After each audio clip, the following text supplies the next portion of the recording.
Morning बच्चों। आज के लेक्चर में एचसीवी के कुछ अच्छे क्वेश्चंस अपने को सॉल्व करने हैं, ठीक है।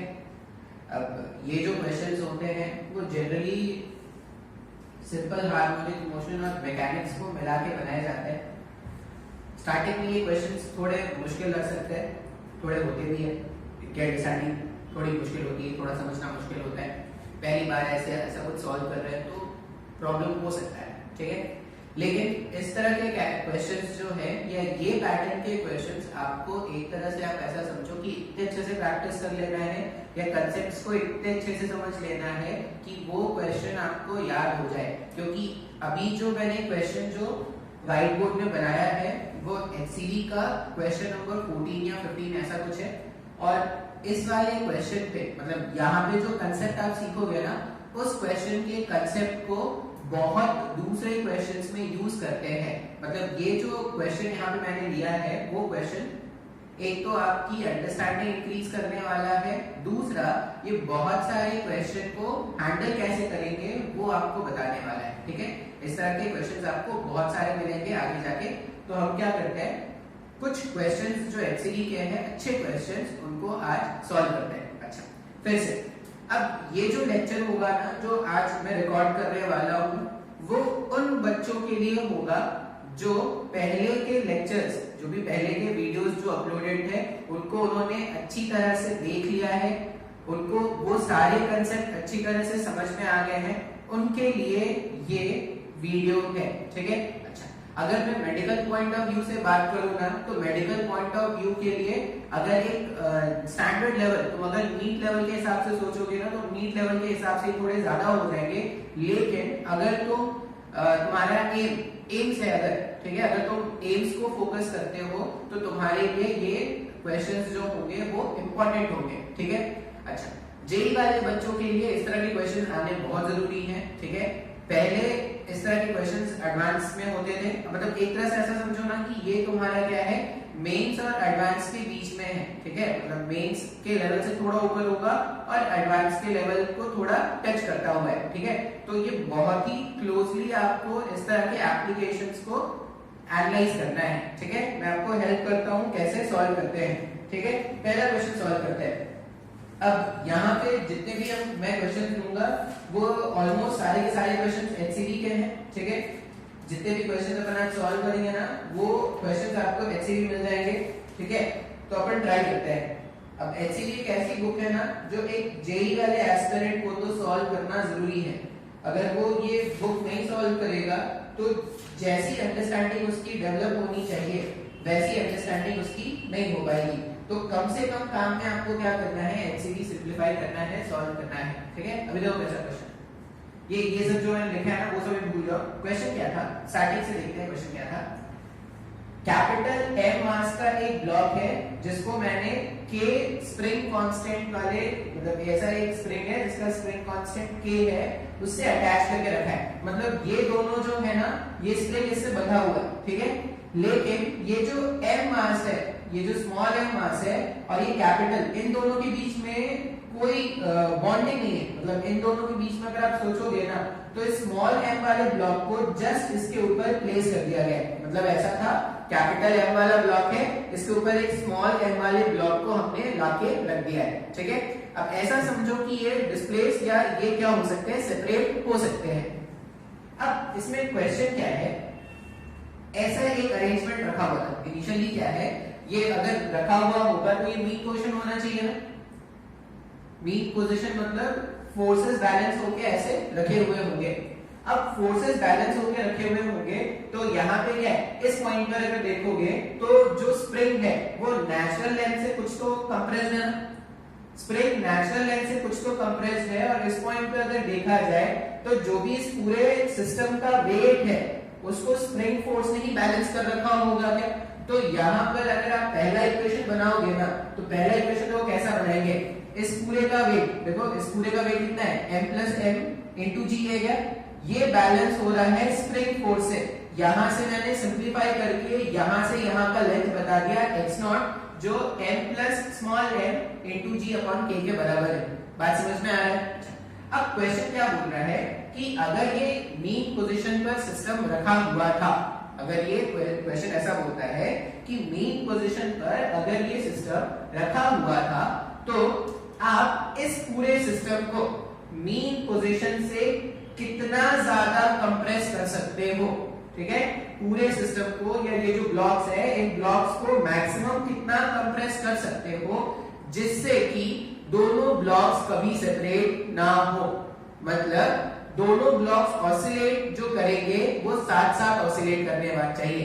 हमसे क्या पूछा गया, ऐसे ना पहले के टाइम पर ऐसे टॉयज आते थे जिसमें क्या होता था, आप ऐसे उसको प्रेस करके रिलीज करते थे ना, जो ऊपर का जो पार्ट होता था वो उसका मूव करके चला जाता था, लेकिन जब आप उसको हल्का प्रेस करके रिलीज करते थे तो वो साथ में ऐसे ऐसे ऑसिलेट करते थे।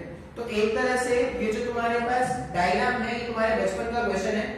अब बचपन का क्वेश्चन क्या है, आपको ध्यान से समझना है, फाइंड क्या कर रहे हैं हम, क्या बोल रहे हैं कि इसको मीन पोजीशन से आप कितना मैक्सिमम कंप्रेस कर सकते हो जिससे कि दोनों पार्टिकल साथ साथ ऑसिलेट करें, दोनों पार्टिकल साथ साथ ऑसिलेट करें, इसका मतलब दोनों पार्टिकल्स के बीच में सेपरेशन ना आए। अब ये जो सेपरेशन होगा वही क्या हो जाएगा, सिस्टम का एम्पलीट्यूड होगा। तो नटशेल में अगर बोला जाए ना तो आपको इस डायग्राम में एम्पलीट्यूड बताना है जिससे दोनों साथ साथ मूव करें, ठीक है। अब ये क्वेश्चन जो है अच्छा क्वेश्चन है, सोचना पड़ता है थोड़ा, ठीक है। क्या सोचना पड़ता है उसके लिए हम क्या करते हैं, अप्रोच लगाना स्टार्ट करते हैं। मान लो मैंने बोला, अब ध्यान से अगर सोचोगे तो मुझे यही तो वैल्यू ढूंढना है ना कि कितना मैं मैक्सिमम कंप्रेस कर सकता हूं, ठीक है। तो जितना मैं मैक्सिमम कंप्रेस कर सकता हूं, मान लो वो जो वैल्यू है वो क्या है, x मैक्स, मतलब जो मैं मैक्सिमम कंप्रेस कर सकता हूं उसका जो वैल्यू है वो क्या है, x मैक्स। मेरे को ये x मैक्स का वैल्यू क्या करना है, ढूंढना है। अब इसको ना पहले एनालाइज करना स्टार्ट करते हैं। तो एनालाइज करने के लिए एक बेसिक नॉलेज या बेसिक अंडरस्टैंडिंग अगर आप को वेज कंस्ट्रेंट से याद हो तो ये ब्लॉक है, ये ब्लॉक है, ये M1 है, ये M2। मान लो ये M1 वाला ब्लॉक और ये M2 वाला ब्लॉक, अगर ये M1 वाला ब्लॉक और M2 वाला ब्लॉक अगर मैं दोनों को साथ साथ मूव कराना है, M1 और M2 दोनों को साथ साथ मूव कराने का मतलब है कि जितना एक्सेलरेशन M1 का होगा उतना ही एक्सेलरेशन M2 का होना चाहिए। इसका मतलब जब तक दोनों ब्लॉक्स के एक्सेलरेशन सेम होंगे तब तक ये दोनों एज अ सिस्टम मूव कर रहे होंगे। अभी अगर ऐसा होता, M1 जो है वो 10 मीटर पर सेकंड स्क्वायर से ऊपर जा रहा है और M2 जो है वो 5 मीटर पर सेकंड स्क्वायर से ऊपर जा रहा है। अगर आप ध्यान से देखोगे तो ये 10 मीटर पर सेकंड स्क्वायर से और ये 5 मीटर पर सेकंड स्क्वायर से, इसका मतलब इन दोनों में सेपरेशन आ जाता है। तो हम याद क्या रखेंगे, इस तरह के क्वेश्चन में अगर मुझसे बोला जाए कि दोनों को साथ साथ मूव कराना है, दोनों को साथ साथ मूव कराने के लिए हम क्या बोलेंगे कि अगर दोनों का एक्सेलरेशन मान लो 10 नहीं हो गया, अगर ये भी 5 होता, ये भी 5 से ये भी 5 से, तो दोनों के बीच में कभी कोई सेपरेशन आता क्या। तो अगर दोनों को साथ साथ ऑसिलेट कराना है, मतलब लॉजिक जो हम यूज करने वाले हैं वो क्या बोलेंगे कि दोनों ब्लॉक्स के एक्सेलरेशन एक होने चाहिए। अगर दोनों ब्लॉक्स के एक्सेलरेशन एक होते जाएंगे तब तक दोनों ब्लॉक्स क्या कर सकते हैं, साथ साथ मूव कर सकते हैं। आई होप ये कंसेप्ट समझ में आया है। इस कंसेप्ट को यूज करके अपने को क्या करना है, क्वेश्चन सॉल्व करना है। आप जहां पर भी क्वेश्चन को लिखोगे ना अपने कॉपी में, वहां पे ये नोट करके जरूर बनाना और ये जरूर कंसेप्ट लिखना कि दोनों ब्लॉक्स ये साथ साथ तभी चल पाएंगे जब दोनों के एक्सेलरेशंस क्या होंगे, एक जैसे होंगे। अभी हम क्या करते हैं, क्वेश्चन को एनालाइज करना स्टार्ट करते हैं। हमने क्या बोला कि मैंने इस ब्लॉक को यहाँ पर मैक्सिमम कंप्रेस कर दिया है, मान लो यहां से यहां मैंने कंप्रेस करके इसको रिलीज कर दिया। अब मान लो ये जो है ये मेरे पास क्या है, ये मीन पोजीशन के नीचे वाला पॉइंट है क्या। अगर मैं एक्स मैक्सिमम के बारे में बात करूं तो ये क्या है, मीन पोजीशन के नीचे वाला पॉइंट है ना। तो मैं सबसे पहला पॉइंट जो एनालाइज कर रहा हूं ना वो क्या है, पॉइंट बिलो मीन पोजीशन, ठीक है। ये क्या है, पॉइंट बिलो मीन पोजीशन, पूरा लिख देते हैं इसको। ये क्या है हमारे पास, point below mean position. Mean position के बिलो जो पॉइंट है उसके बारे में बात कर रहे हैं, ठीक है। इस वाले पॉइंट पर यहाँ कहीं पर हम बात कर रहे हैं, ये पूरा जो सिस्टम है यहाँ कहीं पर है। अच्छा, अभी अगर आप देखोगे तो ये पूरे सिस्टम को मैंने x अमाउंट कंप्रेस करके रखा है कि यहाँ से ये कंप्रेस है ना। अगर ये स्प्रिंग कंप्रेस है, स्प्रिंग कंप्रेस होने का मतलब होता है कि स्प्रिंग फोर्स ऊपर लगेगा। अच्छा, अब स्प्रिंग कितना कंप्रेस है, तो x नॉट लेंथ तो पहले ही कंप्रेस था, x नॉट लेंथ तो यहां से यहां कंप्रेस था ना, मैंने इसको फर्दर और x कंप्रेस करके रखा है। अब यहां से यहां अगर x नॉट है और ये अभी इसको ना x मैक्स नहीं बोल रहे, ऐसा मान लेते हैं x1, ठीक है, क्योंकि हमें और भी वैल्यूज मानने होंगे तो x1 मान लेते हैं। इस वाले पॉइंट पर स्प्रिंग फोर्स ऊपर होगा और वेट नीचे होगा। अब ध्यान से देखोगे ना तो यहाँ पर क्या था, वेट और स्प्रिंग फोर्स बैलेंस हो रहे थे ना। उसके बाद और ज्यादा इलोंगेशन अगर होगा या और ज्यादा कंप्रेशन अगर स्प्रिंग में होगा तो स्प्रिंग फोर्स डोमिनेट करना स्टार्ट करेगा क्या। तो इस वाले पॉइंट पर, ये फर्स्ट वाला जो पॉइंट है, यहाँ पर अगर आप देखोगे तो हम ऐसा लिख सकते हैं क्या, पूरे सिस्टम के बारे में अगर मैं बात करूं तो पूरे सिस्टम पे देखो फोर्स क्या लग रहा है, k x1 plus x not, ये पूरे सिस्टम पे स्प्रिंग फोर्स ऊपर की तरफ लग रहा है, minus m plus m into g, ये पूरे सिस्टम का वेट ऐसा है क्या, और वेट नीचे की तरफ लग रहा था, स्प्रिंग फोर्स ऊपर और पूरे सिस्टम का वेट नीचे, equals to net force equals to mass into acceleration लिखते हैं, पूरे सिस्टम का mass into acceleration of system. यहां से मैं एक्सेलरेशन ऑफ सिस्टम का वैल्यू अगर लिखूं, मान लो अगर मैं इसको सिंपलीफाई करूं तो देखो मेरे पास क्या हो जाएगा, kx1 प्लस kx0, इसको अगर मैं सॉल्व करूं ना देखो तो kx1 plus kx0 minus m plus m into g whole divided by m plus small m equals to, ये एक्सेलरेशन ऑफ सिस्टम हो गया क्या, ये हमारे पास सिस्टम का एक्सेलरेशन आ गया। अब ये देखो मीन पोजीशन पे क्या था, kx0 और ये वेट बैलेंस हो रहे थे ना, देखो kx0 और ये वेट बैलेंस हो रहे थे, तो मीन पोजीशन पे अगर ये बैलेंस होते हैं तो ये टर्म और ये टर्म अगर आप कैंसिल कर दोगे तो जो सिस्टम का एक्सेलरेशन है, जो सिस्टम का एक्सेलरेशन है वो कुछ तो ऐसा आ रहा है, kx1 upon m plus small m, ये सिस्टम का एक्सेलरेशन आ गया है। अच्छा, अब मैं क्या बोल रहा हूं कि जो सिस्टम का एक्सेलरेशन है वही अगर वो स्मॉल m वाले ब्लॉक का एक्सेलरेशन आ जाए, मतलब सिस्टम का एक्सेलरेशन और ये स्मॉल m वाले ब्लॉक का एक्सेलरेशन अगर मैच कर जाएगा, इसका मतलब दोनों साथ साथ ऑसिलेट कर सकते हैं क्या, देख लेते हैं। अब अगर आप इस m के बारे में बात करोगे ना तो देखो m पर किसी भी इंस्टेंट पे दो फोर्सेस ही लग रहे हैं, एक तो इसका खुद का वेट और इस वाले ब्लॉक से जो नॉर्मल आया, यही तो फोर्सेस लग रहे हैं। अगर मैंने इस पूरे सिस्टम को यहां से रिलीज किया है तो इसका स्मॉल m वाले ब्लॉक का भी एक्सेलरेशन ऊपर होना चाहिए ना। किसी भी इंस्टेंट में अगर देखोगे तो फोर्सेस क्या है, एक तो इसका वेट mg और एक इसका नॉर्मल ऊपर, जैसे यहाँ पे क्या हो गया, एक तो इसका वेट mg और यहाँ पे नॉर्मल ऐसा ऊपर। अच्छा, इस पॉइंट पर अगर मेरे को इक्वेशन लिखना है स्मॉल m वाले ब्लॉक के लिए, स्मॉल m वाले ब्लॉक के लिए अगर आप इक्वेशन लिखोगे तो देखो अपन क्या लिख रहे हैं, for small m block, for small m acceleration ऊपर की तरफ चाहिए, एक्सेलरेशन ऊपर की तरफ चाहिए मतलब नॉर्मल फोर्स ज्यादा होना चाहिए ना, तो हम ऐसा लिख सकते हैं क्या, normal minus mg equals to mass into acceleration, लिखा जा सकता है ऐसा।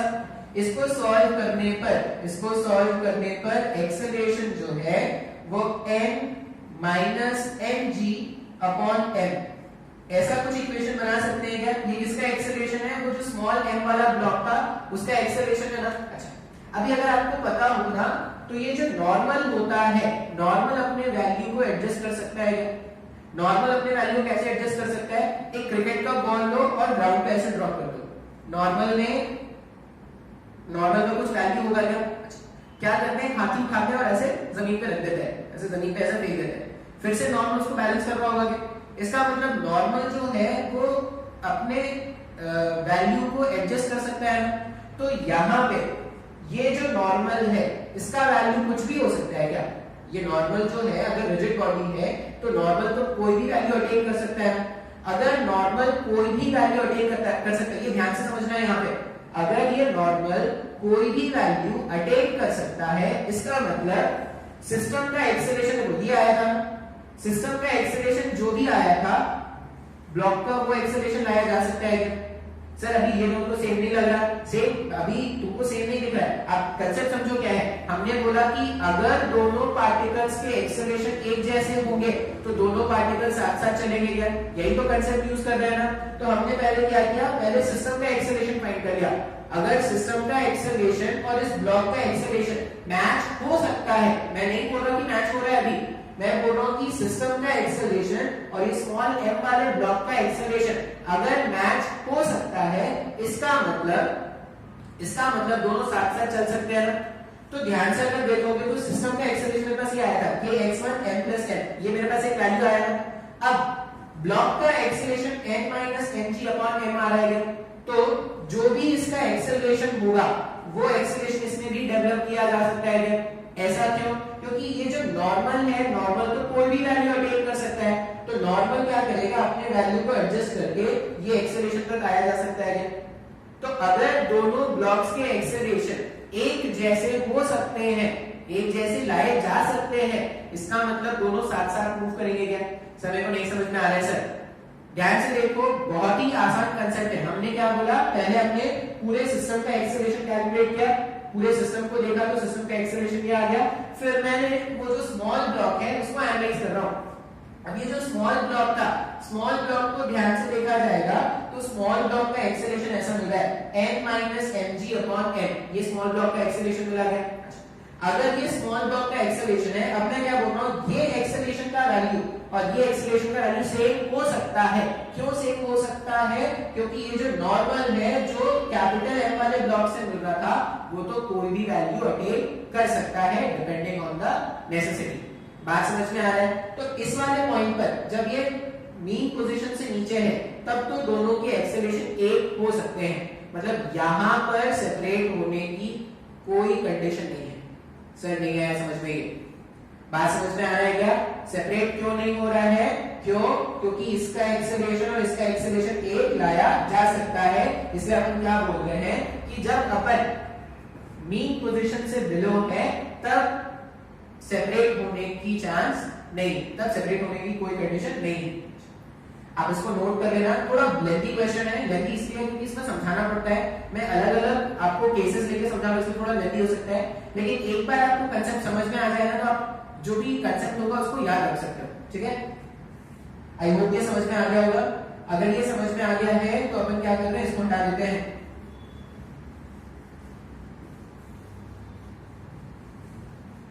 हमने क्या कर लिया, बिलो मीन पोजीशन पे बात कर लिया ना। अब क्या करते हैं, एग्जैक्टली मीन पोजीशन पे देखो क्या हो सकता है। ठीक है, एग्जैक्टली मीन पोजीशन पे मैं आपको सारे पॉइंट्स के बारे में बताऊंगा, सारे जितने भी पॉइंट्स वहां पे हो सकते हैं सब में देखते हैं क्या क्या हो सकता है। At mean position, mean position तो वो पॉइंट होता है जहां पे सिस्टम का एक्सेलरेशन जीरो हो जाता है। जब एसएचएम करने वाले पार्टिकल का एक्सेलरेशन अगर जीरो हो गया, इसका मतलब इस वाले पॉइंट पर अगर आप सिस्टम का एक्सेलरेशन लिखोगे, अगर आप सिस्टम का एक्सेलरेशन लिखोगे तो सिस्टम का एक्सेलरेशन जीरो होता है क्या मीन पोजीशन पर? सर मेरे को नहीं समझ में आ रहा है। जीरो क्यों होता है? क्योंकि इसका वेट, पूरे सिस्टम का वेट जो है वो स्प्रिंग फोर्स से बैलेंस हो रहा है क्या? स्प्रिंग फोर्स कितना था? इस वाले पॉइंट पर स्प्रिंग फोर्स kx0 है और इस वाले पॉइंट पे इसका जो वेट है वो m + m * g है क्या? ये दोनों फोर्सेस ने एक दूसरे को बैलेंस आउट कर दिया, तो सिस्टम का एक्सेलरेशन क्या हो गया? जीरो। अगर सिस्टम का एक्सेलरेशन जीरो है, इसका मतलब वो जो स्मॉल m ब्लॉक है उसका एक्सेलरेशन भी जीरो चाहिए। अब उसका एक्सेलरेशन देखो जीरो कैसे लाएंगे, हमने उस स्मॉल m वाले ब्लॉक की इक्वेशन क्या लिखा था, n - mg = मास * एक्सेलरेशन, ये इक्वेशन लिखा था क्या? ठीक है, अब अगर एक्सेलरेशन का टर्म जीरो हो गया, अगर एक्सेलरेशन का टर्म जीरो हो गया, तो जो नॉर्मल दोनों ब्लॉक्स के बीच में डेवलप हो रहा है वो उसके वेट के इक्वल हो गया है। हाँ या ना? इसका ये मतलब, अच्छा ये इक्वेशन को ध्यान से देखो, जब मैं बिलो में था ना, जब ये यहाँ पे किसी वाले पॉइंट पे था तो m * a को कुछ वैल्यू था क्या? उस केस में नॉर्मल क्या था? नॉर्मल m * a + mg था। और जब यहां से यहां ऊपर आते हैं, एसएचएम में आपको याद होगा, जब अपन एक्सट्रीम से मीन पॉइंट की तरफ आते हैं तो जो एम्पलीट्यूड होता होता, जो एक्सेलरेशन होता है, एक्सेलरेशन का वैल्यू कम होता जाता है। अगर एक्सेलरेशन का वैल्यू कम होता जा रहा है, इसका मतलब यहां से यहां चढ़ते वक्त नॉर्मल जो है वो अपने वैल्यू को कम करता जा रहा है। एग्जैक्टली मीन क्वेश्चन में अपन ने क्या देखा, एग्जैक्टली मीन क्वेश्चन में अपन ने देखा कि नॉर्मल जो है वो mg के बराबर हो गया। अभी फिर से दोनों ब्लॉक्स के एक्सेलरेशन जीरो है क्या, हो सकते हैं ना दोनों ब्लॉक्स के एक्सेलरेशन जीरो। अगर दोनों ब्लॉक्स के एक्सेलरेशन अभी भी अगर सेम है, मतलब अभी भी क्या होगा, अभी भी दोनों सेपरेट नहीं होने वाले। ठीक है भाई, मीन पोजीशन पे देख लिया। अब क्या करते हैं, मीन पोजीशन से ऊपर देखते हैं, यहां कहीं पर। ठीक है, यहां कहीं पर अगर मैं बात करूं मीन पोजीशन से ऊपर, अगर मीन पोजीशन से ऊपर मैं बात करूं, अब मैं कौन सा पॉइंट ले रहा हूं, मैं एक ऐसा पॉइंट ले रहा हूं जो मीन पोजीशन से ऊपर है। ठीक है, मान लो अबव मीन पोजीशन, ये जो पॉइंट है, पॉइंट मैंने कहां पे लिया है, अबव मीन पोजीशन। फिर से कुछ तो कंप्रेस होगा ना, ये जो है वो कुछ तो x2 लेंथ कंप्रेस है नेचुरल लेंथ से, ऐसा मान लेते हैं। ठीक है, कुछ तो x2 लेंथ कंप्रेस है नेचुरल लेंथ से, ऐसा मान लेते हैं। अच्छा, इस वाले पॉइंट पर m जो वेट फोर्स था, capital M plus small m into g, जो वेट फोर्स था वो क्या था, स्प्रिंग फोर्स से बैलेंस हो रहा था क्या।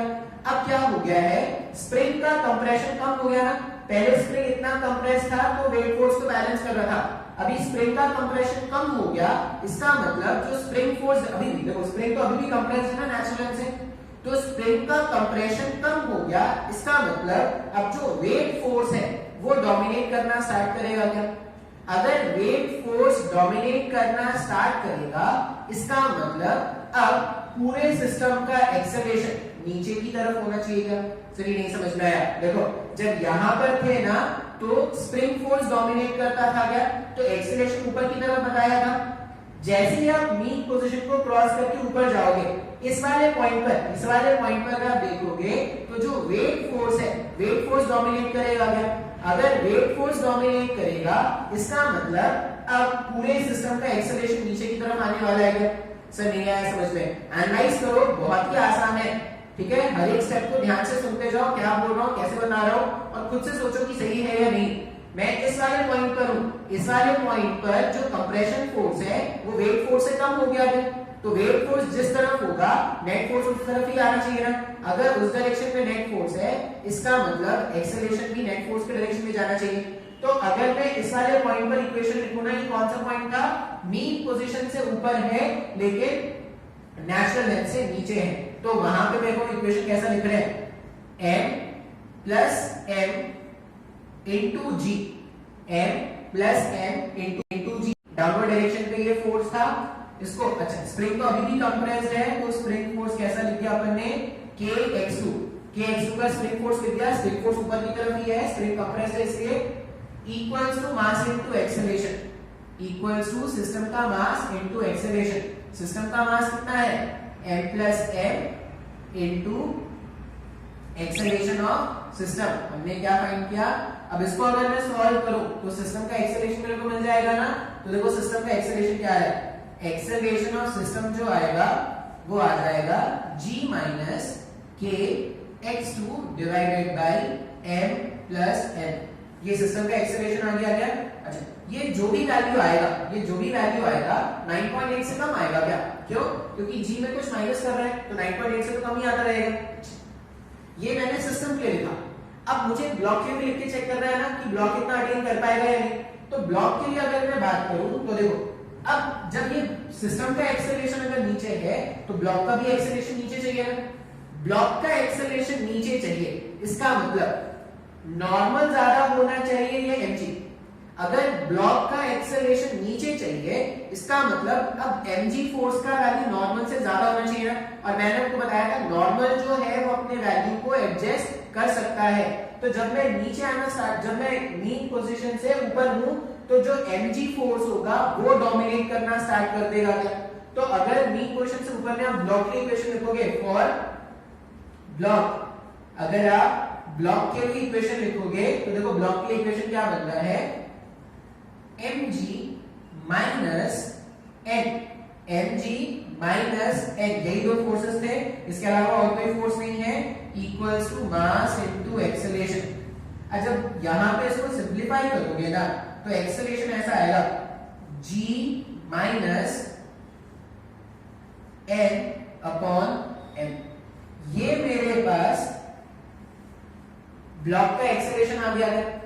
फिर से अगर मैं बोलूं कि मुझे ना ब्लॉक का मैक्सिमम एक्सेलरेशन जानना है कि मैक्सिमम एक्सेलरेशन कितना होना चाहिए, तो ब्लॉक का मैक्सिमम एक्सेलरेशन अगर आप देखोगे तो मैक्सिमम एक्सेलरेशन होने के लिए इस पूरे टर्म को जीरो होना चाहिए।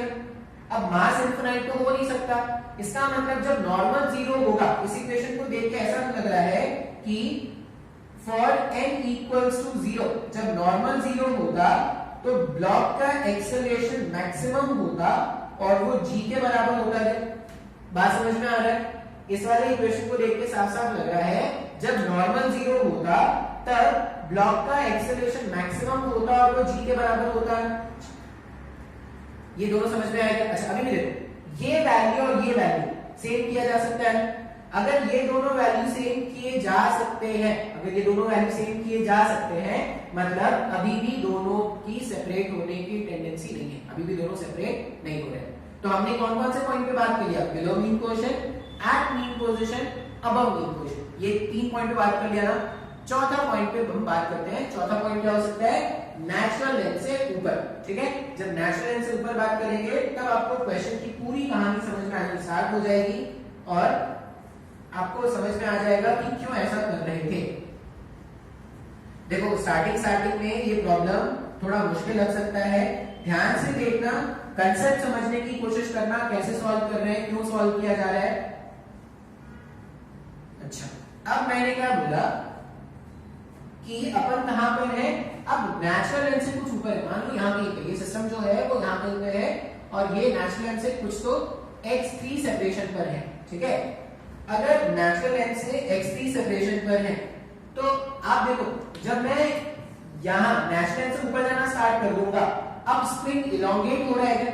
यहां तक स्प्रिंग कंप्रेस था, जैसे ही नेचुरल लेंथ से ऊपर जाना स्टार्ट कर दोगे स्प्रिंग जो है वो इलोंगेट होना स्टार्ट हो जाएगा क्या? अगर स्प्रिंग इलोंगेट होता है, अगर स्प्रिंग इलोंगेट होगा तो जो स्प्रिंग फोर्स डेवलप होगा वो डाउनवर्ड डायरेक्शन में डेवलप होगा क्या? इसका मतलब नेचुरल लेंथ से जब सिस्टम ऊपर जा रहा है, जैसे ही सिस्टम नेचुरल लेंथ से ऊपर जा रहा है उस टाइम पर वेव फोर्स भी नीचे है और स्प्रिंग फोर्स भी नीचे है, तो सिस्टम का एक्सेलरेशन, अब मैं कौन सा पॉइंट ले रहा हूं? मैं पॉइंट ले रहा हूं above natural length, above natural length. Natural length के ऊपर अगर मैं बात करूं तो स्प्रिंग फोर्स भी नीचे और वेव फोर्स भी नीचे। देखो नेट फोर्स कितना मिल रहा है? m plus m into g plus k x3। इससे पहले तक जब भी स्प्रिंग कंप्रेस था ना तो देखना वेव फोर्स और ये एक दूसरे को अपोज कर रहे थे, दोनों ऑपोजिट डायरेक्शन में हो रहे थे, लेकिन नेचुरल लेंथ से ऊपर जाने पर दोनों का डायरेक्शन एक जैसा हो जाएगा ना, तो दोनों एक साथ मिलकर एक्सेलरेशन क्रिएट करेंगे। m plus m into g plus k x3 equals to m plus m into acceleration of system. देख सकते हैं क्या ऐसा? Into acceleration of system. इसको जब आप सिंप्लीफाई करोगे ना तो देखो सिस्टम का एक्सेलरेशन क्या मिल जाएगा? सिस्टम का एक्सेलरेशन मिल जाएगा g plus k x3 upon m plus m। ये सिस्टम का एक्सेलरेशन आया था। अच्छा, अभी भी सिस्टम का एक्सेलरेशन अगर नीचे है तो वो जो स्मॉल m ब्लॉक है उसका भी एक्सेलरेशन तो नीचे ही होना चाहिए, तभी तो सेम हो पाएगा ना। तो स्मॉल m वाले ब्लॉक के लिए अगर मैं बात करूं ना, फॉर स्मॉल m ब्लॉक, अगर मैं स्मॉल m वाले ब्लॉक के लिए बात करूं तो एक्सेलरेशन नीचे होने का मतलब mg डोमिनेट करना चाहिए। mg minus n equals to mass into acceleration. अरे ये इक्वेशन से तो हमने ये देखा कि जो एक्सेलरेशन है वो g minus n upon m आ रहा है। अब यहां पर देखो ये इक्वेशन और ये इक्वेशन, सिस्टम का एक्सेलरेशन g से ज्यादा या g से कम? g से तो ज्यादा ही होगा ना, जैसे जैसे x3 बढ़ता जाएगा सिस्टम का एक्सेलरेशन जो है वो g से ज्यादा होता जाएगा। लेकिन ब्लॉक को अगर तुम देखोगे ना तो ब्लॉक का मैक्सिमम एक्सेलरेशन जो है वो g होगा, और वो भी तब जब नॉर्मल क्या हो गया 0। दो सरफेसेस के बीच का नॉर्मल 0 कब होता है? जब दोनों कांटेक्ट छूट जाता है तब जाके उनका नॉर्मल 0 होता है क्या? इसका मतलब जैसे ही ये नेचुरल लेंथ से ऊपर जाना स्टार्ट करेगा तो इसका एक्सेलरेशन और इसका एक्सेलरेशन अब मैच नहीं हो सकता क्या? नेचुरल लेंथ से नीचे तक दोनों के एक्सेलरेशन मैच हो रहे थे, तो दोनों के एक्सेलरेशन अगर मैच हो रहे थे इसका मतलब दोनों साथ साथ मूव कर सकते थे क्या? अब अगर आप ध्यान से देखोगे तो नेचुरल से ऊपर में इसका एक्सेलरेशन g से ज्यादा, इसका एक्सेलरेशन तो g से ज्यादा हो ही नहीं सकता। इसका एक्सेलरेशन जो स्मॉल m वाला ब्लॉक है इसका एक्सेलरेशन मैक्सिमम g हो सकता है, वो भी तब जब ये नॉर्मल क्या हो जाएगा 0 हो जाएगा। नॉर्मल 0 होने का मतलब दोनों सेपरेट हो जाएंगे। इसका ये मतलब है, पूरा जो हमने एक्सप्लेनेशन बताया उसका ये मतलब है कि जब तक ये पूरा सिस्टम नेचुरल लेंथ तक है, मतलब मीन पोजीशन, यहां कहीं पे मीन पोजीशन पे आ गया, x नॉट वाला मान जहां पे था यही था, ये मीन पोजीशन था ना। अब यहां से यहां, तो मीन पोजीशन से जब मैं इसको कंप्रेस करूंगा तो अगर वो नेचुरल लेंथ तक ऐसे से ऑसिलेट कर रहा होगा तब तक तो सिस्टम सेपरेट होने का कोई चांस ही नहीं है ना। अगर वो ऑसिलेट करता हुआ नेचुरल लेंथ से ऊपर आ जाता तब जाके वो सेपरेट हो जाएंगे। क्यों? क्योंकि एक्सेलरेशन में डिफरेंस आना स्टार्ट हो जाएगा। इसका मतलब मीन पोजीशन और ये नेचुरल लेंथ, यहां से यहां जो सेपरेशन है वही अपना रिक्वायर्ड आंसर है क्या? यही मैक्सिमम एम्पलीट्यूड होगा जिसके लिए दोनों क्या करेंगे, साथ साथ मूव करेंगे। अब मीन पोजीशन से जितना ऊपर जाएंगे मीन पोजीशन उतना नीचे ही रहेंगे। अपने को x का मैक्सिमम वैल्यू ढूंढने को बोला गया था ना। अब यहां से यहां ये वैल्यू कितना था? अगर यहां से यहां का वैल्यू देखोगे तो ये जो वैल्यू था मेरे पास वो m plus m, x not, ये x नॉट था ना, x नॉट कितना आया था? m plus m into g divided by k। इसका मतलब इस वाले क्वेश्चन का जो आंसर है, मैक्सिमम एम्पलीट्यूड पूछा गया ना या मैक्सिमम x पूछा गया था, तो मैक्सिमम x जिसमें दोनों साथ साथ चलेंगे वो m plus small m into g divided by k है from mean position. Mean position से मैक्सिमम कितना कंप्रेस कर सकते हो? m plus m into g divided by k। वही अगर आपको नेचुरल लेंथ से लिखना होगा तो आप क्या लिखते? ध्यान से देखो, अगर मैं आपको आंसर बताऊं, ये आई होप ये समझ में आ गया है। कब सेपरेट होंगे? जैसे ही सिस्टम नेचुरल लेंथ से ऊपर जाना स्टार्ट कर देगा दोनों सेपरेट हो जाएंगे क्या? अपने को सेपरेट नहीं करने देना था। अगर सेपरेट नहीं करने देना है इसका मतलब जब तक सिस्टम नेचुरल लेंथ के नीचे है तब तक कोई प्रॉब्लम नहीं है। अगर नेचुरल लेंथ के नीचे है तो कोई प्रॉब्लम नहीं है। इसका मतलब एम्पलीट्यूड हमको डिसाइड करना है या x का मैक्सिमम वैल्यू हमको डिसाइड करना है। तो कैसे डिसाइड करेंगे? तो अब ये जो डायग्राम में जो बेकार की बातें हैं ना, जो एक्सप्लेनेशन हमने लिया था उनको मैं हटा दे रहा हूं, उनका मतलब नहीं है। सीधा सीधा क्वेश्चन से अपन एनालाइज कर लेंगे यहां से। ये एक्सप्लेनेशन की जरूरत नहीं है, ठीक है? देखो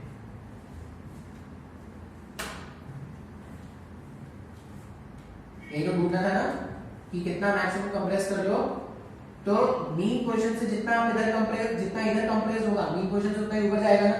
मीन पोजीशन से इधर में कितना जा सकता? तो मीन पोजीशन से इधर में जा सकता था m plus m into g upon k, इतना ही नीचे जा सकते थे ना। तो इसका आंसर देखो क्या होगा? इसका आंसर होगा फॉर साथ ऑसिलेशन। अगर मुझे साथ साथ ऑसिलेशन कराना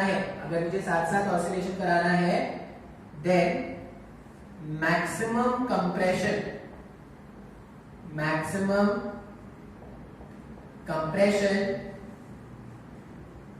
from mean position, maximum compression from mean position कितना होता? m plus m into g divided by k, या maximum compression from natural length. अगर मैं नेचुरल लेंथ से बात करता तो ये x नॉट और ये x नॉट 2x नॉट हो जाता क्या? तो आंसर कितना हो जाता? 2m plus m into g divided by k। ये हमारा आंसर है। आई होप ये आपको समझ में आया हो। थोड़ा मुश्किल क्वेश्चन है, पहली बार हमने ऐसा क्वेश्चन देखा है। हमको क्या करना है, देखो ये एनालिसिस पार्ट आपको समझ में रखना है, समझ में आना चाहिए। आपको यहाँ पे कंडीशन भी एक याद रखना है, ये जो कंडीशन होगा वो आगे भी हम यूज करने वाले हैं। इसकी बाद जो नेक्स्ट क्वेश्चन होगा ना उसी में हम क्या करेंगे, कंडीशन भी यूज करेंगे, ठीक है। तो याद क्या रखना है इस वाले क्वेश्चन से, याद ये रखना कि जब भी ऐसे सिस्टम मिलेंगे तो दोनों साथ साथ तभी तक ऑसिलेट कर सकते हैं जब मैक्सिमम एम्पलीट्यूड जो होगा वो मीन पोजीशन से नेचुरल तक होगा, तभी तक दोनों साथ साथ ऑसिलेट कर सकते हैं। अगर साथ साथ ऑसिलेट करने का कंडीशन कोई पूछेगा तो बस ऐसा बोल देना कि मीन पोजीशन से लेके नेचुरल लेंथ अगर वो एम्पलीट्यूड को मेंटेन करके पार्टिकल इस तरह के पार्टिकल्स ऑसिलेट करेंगे तो वो हमेशा साथ साथ ऑसिलेट करते रहेंगे। अच्छा, एक और बात जो आपको हमेशा याद रखना होगा, इस वाले ब्लॉक का, इस वाले डायग्राम में अगर ध्यान से देखोगे तो इस वाले ब्लॉक का जो मैक्सिमम एक्सेलरेशन हो सकता है वो कितना हो सकता है, स्मॉल जी हो सकता है क्या। इस कांसेप्ट पे बहुत सारे क्वेश्चंस है, आप देखना अच्छे बुक से आप देखोगे ना तो आपको इसके एक्सेलरेशन पे बहुत सारे क्वेश्चंस आपको मिलेंगे। याद इस तरह का डायग्राम याद रखना है, ये जो फोटो बना हुआ है फोटो आपको याद रखना है और ये जरूर याद रखना कि ठीक है भाई अगर ऐसा डायग्राम है तो इसका मैक्सिमम एक्सेलरेशन जो लाया जा सकता है स्मॉल एम वाले ब्लॉक का वो कितना है, जी के बराबर है। आई होप ये समझ में आया होगा, क्लियर है क्या, ठीक है, नोट कर लोगे इसे।